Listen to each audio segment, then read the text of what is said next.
আপনি কি বিদেশে জব ভিসা নিয়ে যেতে চান বাট ইংলিশ স্পিকিং এ সমস্যা ফেস করছেন? আমাদের দেশ থেকে প্রতি বছর লক্ষ তরুণ বিদেশে যাচ্ছেন কাজের উদ্দেশ্যে, কিন্তু ইংলিশ দুর্বলতার কারণে তারা জব প্লেসে এবং বাইরে কমিউনিকেশন হার্ডলি ফেস করছে। শুধু ওয়ার্কার্স না, আমাদের অনেক students, professionals, office going people English writing ও স্পিকিং এ উইকনেসের কারণে ক্যারিয়ার গ্রোথে গিয়ে পিছিয়ে পড়ছে।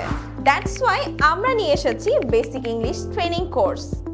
Simple and easy learning method, daily speaking practice, job and life situation based conversation, English writing improvement. এখানে আপনি শিখবেন how to introduce yourself confidently, কিভাবে ইংলিশে কথা বলতে হয় এমপ্লয়ি বা ফরেন ক্লায়েন্টদের সাথে, এবং কিভাবে error free and effective business writing করা যায়। ইংলিশ আর হবে না আপনার barrier, it will be become your power. Admission চলছে, সিট লিমিটেড। কল অথবা ইনবক্স করুন আজই। WhatsApp number 01323717844।